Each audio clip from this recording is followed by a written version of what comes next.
అక్కినేని నట వారసుడిగా ఎంట్రీ ఇచ్చాడు నాగ చైతన్య.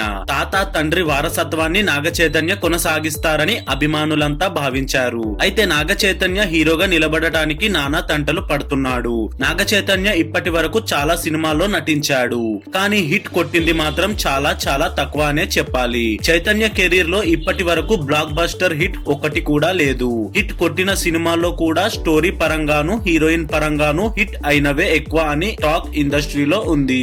నాగ చైతన్య వ్యక్తిగత జీవితం కూడా అంత గొప్పగా ఏం లేదు. హీరోయిన్ సమంతను ప్రేమించి పెళ్లి చేసుకున్న నాగ చైతన్య కొద్ది రోజులకి ఆమెకు విడాకులు ఇచ్చాడు.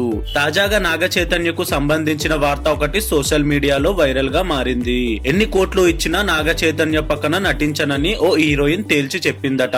ఆమె మరెవరో కాదు, వరలక్ష్మి శరత్ కుమార్. కెరీర్ స్టార్టింగ్ లో హీరోయిన్ గా పలు చిత్రాల్లో నటించిన వరలక్ష్మి ఆ తర్వాత తెలుగు తమిళ భాషలో విలన్ గా నటిస్తూ మంచి గుర్తింపు సాధించుకుంది. రవితేజ, క్రాక్, బాలకృష్ణ, వీర నరసింహారెడ్డి సినిమాలో వరలక్ష్మి నటనకు విపరీతమైన క్రేజ్ వచ్చింది. అయితే వరలక్ష్మి శరత్ కుమార్ కు నాగ చైతన్యతో నటించే ఛాన్స్ వచ్చినా రిజెక్ట్ చేసిందట.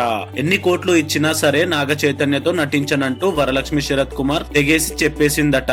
దీనికి కారణం సమంతేనని తెలుస్తోంది. సమంత వరలక్ష్మి శరత్ కుమార్ల మధ్య మంచి స్నేహం ఉంది. నాగ చైతన్య సమంతకు విడాకులు ఇవ్వడంతో వరలక్ష్మి శరత్ కుమార్ అతనితో నటించనని చెప్పిందట.